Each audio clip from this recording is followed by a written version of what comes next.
রাঙামাটিতে আশ্রয় কেন্দ্রে গিয়ে বিপাকে পড়েছেন বন্যা কবলিত মানুষ। শহরের লোকনাথ মন্দিরে খাবার বিতরণ করতে গিয়ে বন্যা কবলিত মানুষের সঙ্গে দুর্ব্যবহারের অভিযোগ উঠেছে উপজেলা প্রশাসনের বিরুদ্ধে। এমনকি একাধিকবার আশ্রয় কেন্দ্রেও ছেড়ে চলে যাওয়ার কথাও বলা হয়েছে বলে অভিযোগ করেন এই নারী।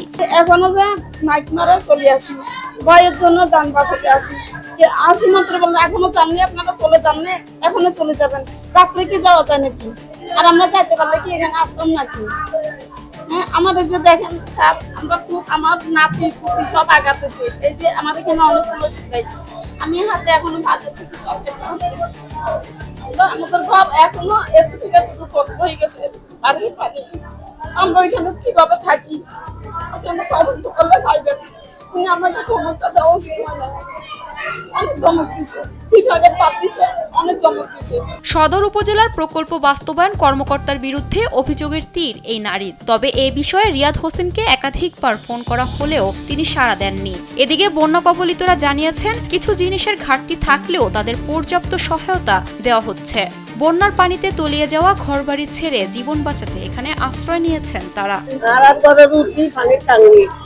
নিচে যে মাটি ভাঙি যার ঘর বাড়ি মাইয়েরা আমরা দোকান আছে, দোকানের আবার সাইকেল এলাইছে, প্লাস্টিক দিছে দি চিম্বির মুখে দোকান।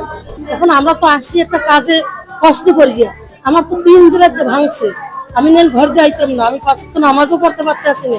এদিকে তীব্র স্রোত আর দুর্গম অঞ্চল হওয়ায় জেলার বিভিন্ন জায়গায় সহায়তা পাঠাতে কঠিন পরিস্থিতির মুখোমুখি হতে হচ্ছে প্রশাসনকে। তবে চেষ্টা অব্যাহত রয়েছে। মিজোরাম থেকে নেমে আসা পাহাড়ি ঢলে গত কয়েকদিন ধরে রাঙামাটির বিভিন্ন এলাকা প্লাবিত হয়েছে। পানিবন্দী হয়ে পড়েছেন কয়েক হাজার মানুষ। কিছু এলাকায় পানি কমলেও নিম্নাঞ্চলগুলো এখনো পানির নিচেই রয়েছে।